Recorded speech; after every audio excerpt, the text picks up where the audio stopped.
Assalomu alaykum. Liliya piyon biznes qilsa bo'ladimi shu gullardan? Shu haqda ozgina gapirib o'tamiz. Parvarish to'g'risida ham.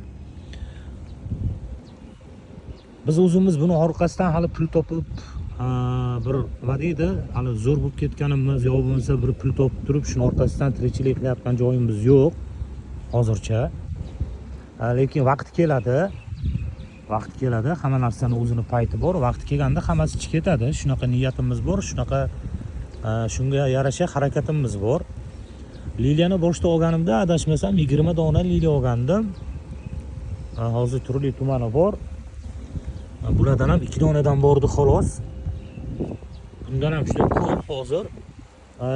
Biz o'tgan yili noyabr oyida adashmasam bularni ko'chirib ekkanmiz. Oldingi ekkan joyimizda qarovsiz qolib ketganda, bu yerga ekkanimizdan keyin ham qarovsiz qolib ketdi. O't bosib, o't orasida qolib ketdi bular. Suvsiz qolib ketdi. Lekin natijasi baribir yomon emas. Sababi bizni boshqa qiladigan ishlarimiz ko'pligi uchun bular qarovsiz qolib ketgan. Qilsa bo'ladi. Misol uchun uyingizda juda ko'pchilik hovlida yashaydi. Yarim sotuq, 1 sotuq qancha yer bo'lishidan qat'iy nazar olib turib ekib qo'yadigan bo'lsangiz, asosiy ishingizni qilaverasiz, asosiy ishingiz bo'laveradi. Buni qo'shimcha ravishda uyga ekib qo'yadigan bo'lsangiz, yerga chiroyli parvarish qilasiz. Yerni chirindi, go'ng bilan yilda 2 marta ozuqasini berib, tagini chopiq qilib turadigan bo'lsangiz, judayam zo'r ko'payadi, judayam zo'r o'sadi piyozi. Chirishga qarshi obработка qilib turish kerak bo'ladi. Qiyin joy yo'q, odam qilgan ish qilsa bo'ladi, zo'r bo'ladi. Buni bitta yaxshi tomoni, liliya bilan piyonni zo'r tomoni, uni siz gulini ham sota olasiz. Siz sotib ijtimoiy tarmoqqa qo'yganingizdan keyin yo bo'lmasa o'stirib buni gullatib tayyor qilganingizdan keyin buket sotadigan joylarga olib chiqadigan bo'lsangiz, o'zlari sizga tavsiya qilishadi. Shuncha so'mdan olaman, shuncha so'mdan ber. Shu paytda kesib olaman deb. Yuqorisini gulga sotasiz. Tagi o'zidan o'zi ko'payaveradi. Tagi ko'payib ketgandan keyin tagini ham sotish yo'lga qo'ysa bo'ladi. Buni sotayotganda chalaroq ochilgan holatda tagidan kesiladi. Tagidan kesadigan bo'lsangiz, zo'r tomoni piyozi kattalashadi. Piyozi kattalashgandan keyin kelasi yilga bu bitta piyozingiz tagidan 4 ta 5 ta bo'lib chiqadi birinchisi. Ikkinchisi yuqoridagi guli ham xuddi shunga yarasha ko'pgina bo'lib chiqadi. Qilsa bo'ladi, qilish kerak. Suv bergandan keyin misol uchun tagini chopiq qiladigan bo'lsak, havo aylanishi yaxshi bo'ladi. Nafas olish yaxshi bo'ladi. Tagidagi namlikni chiqarish yaxshi bo'ladi-da, piyozi kattalashadi. Piyozi kattalashgandan keyin ko'payishi, o'sishi, gullashi hamma narsaga ta'siri zo'r bo'ladi. Katta joylarda, katta dalalarda misol uchun chopiq qilinadi. G'o'zani ham umuman bilganlar yaxshi bilishadi, bilmaganlar uchun bu ko'chaga loviya ekiladimi, dalaga makajari ekiladimi, yo bo'lmasa o'sha paxta ekiladimi, hammasini chopiq qilish davri bor. Ham o'tdan ozod qilinadi, ham tagini yumshatiladi. Tagi yumshagandan keyin o'sishi zo'r bo'ladi.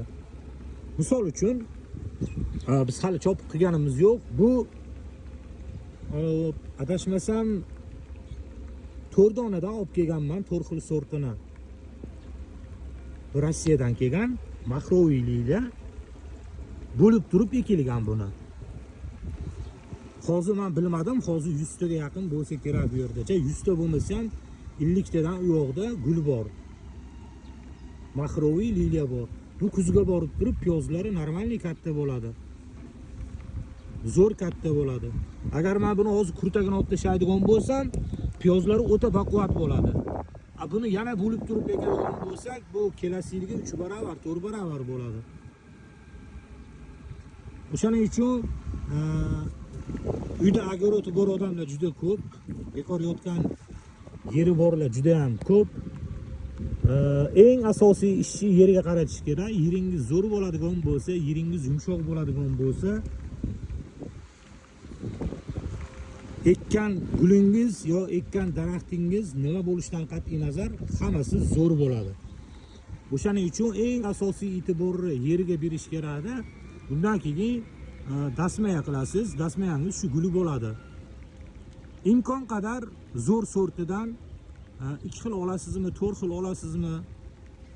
Sortini aniq qilib, imkon bo'lsa yozib qo'yib, qator-qator qilib ekish kerak. Bitta qatorda bir xil, yana bittasida bir xil qilib. Shunaqangi qilib ko'paytiradigan bo'lsangiz, shu aytganimizdagi gulini buketchiga sotasiz. Piyozni kattalashib ko'payaveradi o'zidan o'zi. Ko'paygandan keyin ham piyozini sotasiz, ham gulini sotasiz. Bu piyonimizni ham kuzda ko'chirib ekkandik. Biz zo'r natija kutmaganmiz bundan. Liliyadan ham zo'r natija kutmaganmiz. Sababi natija kutilgan, baribir unaqangi hali pulli tagida qolib ketamiz, buni sotamiz degan xayolni ko'chasidan ham o'tmagan. Sababi qiyinchiligi borligini, vaqt kerakligini hammasini yaxshi bilamiz. Lekin natija yomon emas. Bu tomondagilari chiqmadi. Kaltagini o'zini ekkandik bu tomonga. Lekin chiqqan joylari ham bor. Hozir mana bitta ko'rinib turibdi. Bu yoqda yana bor. Bu yoqda yana bor. Bu yerdagilar ham chiqishi kerak hammasi. Endi havo isib ketdi. Aniq nimadir deya olmaymiz, lekin kelasi yil bahorga bular yo bo'lmasa kuzga ko'zga ko'rinib qoladi chiqib. Sababi issiq paytda rivojlanmaydi ildiz. Piyonni ildizi rivojlanishi uchun temperatura 25 dan past bo'lish kerak. Yer shu darajada hali qizib ketmasligi kerak. 30 gradusdan past bo'ladigan bo'lsa, amalga kirishni boshlaydi. Eng zo'r payti 15 gradus atrofida bo'ladigan bo'lsa, piyonni ildizi rivojlanishi uchun eng ideal hisoblanadi. Yomon emas baribir demoqchiman. Agar sizda bo'sh joy bo'ladigan bo'lsa, agar imkoniyat bo'ladigan bo'lsa, misol uchun $100 pul ketadimi, 2 million ketadimi, 3 million ketadimi? Olish kerak, olib turib ekib qo'yish kerak. Olganda ham zo'rini olish kerak. Zo'rini, yaxshisini olib ekish kerakda. Yog'i vaqti hukmiga solib qo'yasiz, asta-astalik bilan boshlanadi. Birdaniga hech narsa bo'lib qolmasa ekan, bizni rejalarimiz katta edi, bizni mo'ljallaganimiz katta edi, lekin Xudoning aytgani bo'lar ekan, nolimaymiz. Hozir amaliyotimiz bor. Hamma narsani boshimizdan o'tkazdik, past balandini bildik. Eng yomon tomoni biz bu yil xato qildik, kelasi yil yana xato qilamiz, boshqacharoq xatoni qilamiz. Lekin unda bizning holatimiz hozirgidan ko'ra yaxshiroq bo'ladi degan umiddamiz. Sababi bitta gulimiz ikkita bo'lishi aniq. O'stirishda ham qilgan xatolarimiz hammasi tayin. Ularni to'g'rilashga harakat qilamiz, lekin inson ekanmiz, boshqa xatoni qilaveramiz. O'shaning uchun boshlamoqchi bo'lganlarga qilish kerak, olish kerak, qilish kerak. Buni eng zo'r ekadigan payti kuz vaqti hisoblanadi. Yer muzlamagandan boshqa paytda liliya bilan piyonni olib turib eksangiz bo'laveradi. Liliya, piyon va lolani. Yer muzlamasa bo'ldi. Boshqa giboy payt eksangiz bo'laveradi. Bular sovuq urib ketmaydi, muzlamaydi. Piyonni ekayotganda chuqur ekvormaslik kerak. Agar chuqur ekvoradigan bo'lsangiz, gullamaslik ehtimoli ham bo'ladi. Kurtagi bo'ladi. Kurtaga ozgina ko'milmasdan ekiladigan bo'lsa, piyon uchun o'sha zo'r hisoblanadi. Xudo xohlasa, yashayversak ko'raveramiz. Oldindan nimadir deb katta ketish yo maqtanish yo nimadir qilish bizga emas. Xudo xohlasa yashayversak ko'raveramiz. Zo'r bo'ladi. Sababi hozirgi liliyalarimiz ko'rinib turibdi. Uchtasi chiqqan. O't tagida qolib ketgan bo'lsa kerak. Bu yoqda ham juda ham ko'p. Bu yoqda ham chiqyapti. Kelasi yilga to'lishib, ko'payishib boraveradi. Ularni kesib tashlaymiz, kelasi yili to'lishib, chiroyli bo'lib boraveradi. Vaqt o'tadi, chiroyiga chiroy qo'shilib, soniga son qo'shilib boraveradi. Astalik bilan. Agar sizda imkoniyat bo'lsa, agar sizda joy bo'lsa, olish kerak, ekib qo'yish kerak. Lekin eng asosiy e'tiborni tuproqqa qaratish kerak. Tuprog'ingiz zo'r bo'ladigan bo'lsa, muammosiz o'sadi. Ekishdan oldin bizda hech kim qilmasa kerak, men bilmadim, lekin bizda hech kim qilmaydi. Tuprog'i obработка qilish kerak. Har xil chirishga qarshi ekyapganda ham, misol uchun piyonni yo liliyani ekadigan bo'lsangiz, vaksin bilan yo fitosporin bilan obработка qilib turib keyin ekish kerak. Chirish oldini oladi. Yerni tuprog'i o'zini qiladigan bo'lsangiz, unda juda ham zo'r bo'ladi. Tuprog'i o'zini fitosporin bilan obработка qilasiz, chirishni oldini oladi, har xil zamburug'li kasalliklarga qarshi o'ldirib beradi. Qisqasi foydasi katta. Men hozir uni kitobiy tilda tushuntira olmayapman. Albatta tuprog'i obработка qilish kerak. Tuprog'i chirindini tashlab, zo'r, yengil, yumshoq tuproq qilish kerak. Undan keyin har qanaqa gul eksangiz, gulingiz zo'r bo'laveradi. Qilish kerak.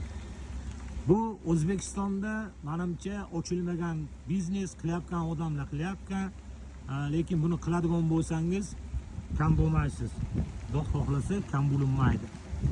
Sir-sanoat juda ko'p. Biz o'zimiz amaliyotdan o'tkazib, biz o'zimiz qanaqadir shuni orqasidan pul topmaganimiz uchun hammasini aytgunimiz kelmaydi. Lekin gulli sohasida qilaman desangiz, biznes juda ham ko'p. Ozginadan boshlanadi. U yog'i sizni aqliy darajangizga qarab turib rivojlantirib borsangiz bo'laveradi. Agar yo'q, men kattaroq qilaman deydigan odam bo'ladigan bo'lsa, unda sizda sharoit bo'lish kerak. Sharoit degani mablag', teplitsa, joy, yer, undan eng asosiysi ish rejasi bo'lish kerak. Ochilmagan qirralar o'simlik bo'yicha, landshaft bo'yicha, 1 yillik yo ko'p yillik gullar bo'yicha juda ham ko'p. Harakat qilish kerak. Foydali bo'lib qoladi.